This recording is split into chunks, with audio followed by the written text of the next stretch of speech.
1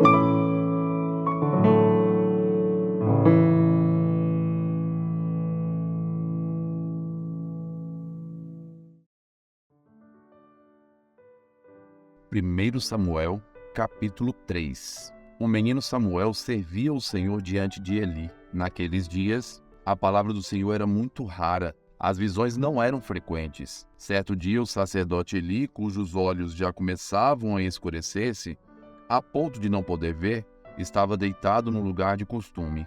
Também Samuel estava deitado no templo do Senhor, onde estava a arca da aliança. Antes que a lâmpada de Deus se apagasse, o Senhor chamou o menino. Samuel, Samuel. Este respondeu, eis-me aqui. Então correu para onde estava Eli e disse, eis-me aqui, pois você me chamou. Mas ele respondeu, eu não chamei você.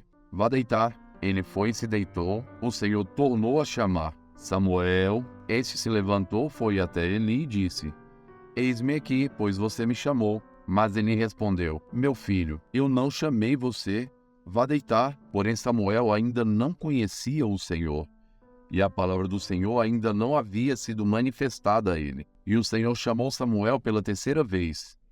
Ele se levantou, foi até Eli e disse, eis-me aqui, pois você me chamou.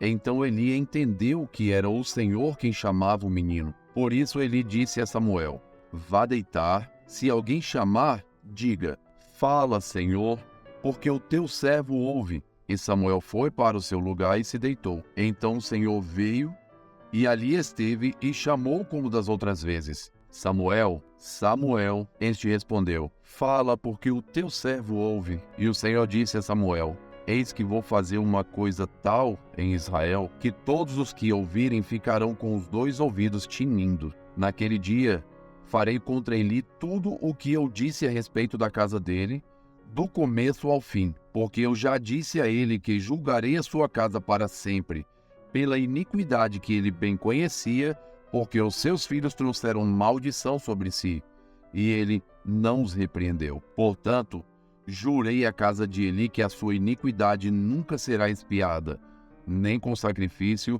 nem com oferta de cereais. Samuel ficou deitado até de manhã, e então abriu os portões da casa do Senhor, mas estava com medo de relatar a visão a Eli. Então Eli chamou Samuel e disse, Samuel, meu filho.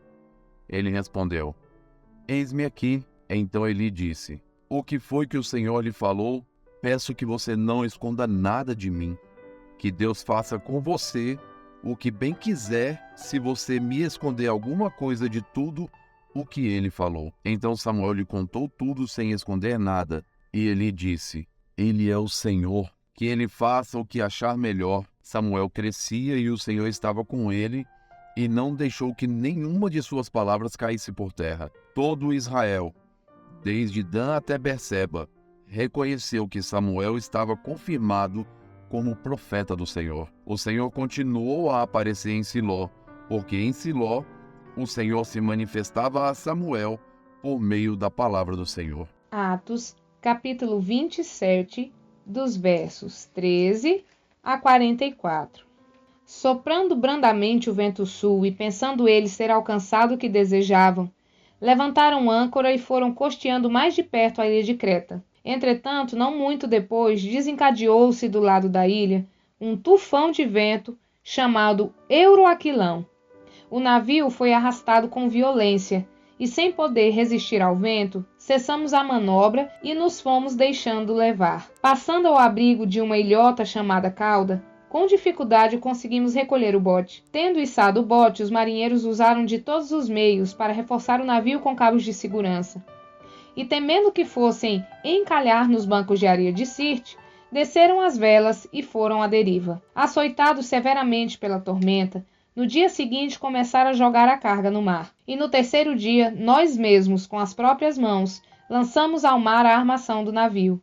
E não aparecendo, havia alguns dias, nem sol, nem estrelas, caindo sobre nós grande tempestade, dissipou-se afinal toda a esperança de salvamento. Havendo todos estado muito tempo sem comer, Paulo, pondo-se em pé em meio deles, disse: Senhores, na verdade era preciso terem me atendido e não partir de Creta, para evitar este dano e perda. Mas agora aconselho que tenham coragem. porque nenhuma vida se perderá, mas somente o navio. Porque esta mesma noite um anjo do Deus a quem pertenço e a quem sirvo esteve comigo, dizendo: Paulo, não tenha medo, é preciso que você compareça diante de César.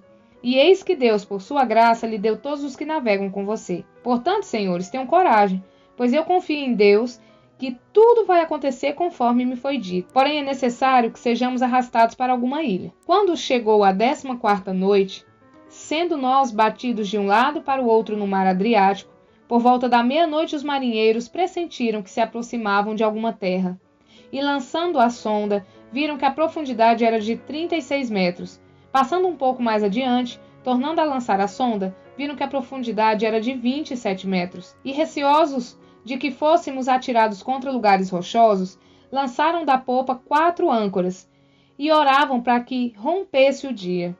Nisto, os marinheiros tentaram escapar do navio, arriaram o bote no mar, a pretexto de que iam largar âncoras da proa. Paulo disse ao centurião e aos soldados: Se estes não permanecerem a bordo, vocês não poderão se salvar. Então os soldados cortaram os cabos do bote e deixaram afastar-se. Enquanto amanhecia, Paulo rogava a todos que se alimentassem, dizendo: Hoje é o 14º dia em que, esperando, vocês estão sem comer, não tendo provado nada. Por isso peço que comam alguma coisa, pois disso depende a sobrevivência de vocês, porque nenhum de vocês perderá nem um fio de cabelo. Tendo dito isso, pegando um pão, deu graças a Deus na presença de todos, e depois de partir, começou a comer. Todos ficaram mais animados e se puseram também a comer. Estávamos no navio 276 pessoas ao todo. Refeitos com a comida, aliviaram o navio, jogando trigo no mar. Quando amanheceu, não reconheceram a terra, mas avistaram uma enseada, onde havia uma praia. Então consultaram entre si se não podiam encalhar ali o navio. Cortando os cabos das âncoras, deixaram que ficassem no mar. Soltaram também as amarras do leme e, alçando a vela de proa ao vento, dirigiram-se para a praia. Dando, porém, no lugar onde 2 correntes se encontravam, encalharam ali o navio. A proa encravou-se e ficou imóvel, mas a popa se despedaçava pela violência das ondas. O parecer dos soldados era que os presos deveriam ser mortos, para que nenhum deles fugisse nadando. Mas o centurião, querendo salvar Paulo, impediu-os de fazer isso.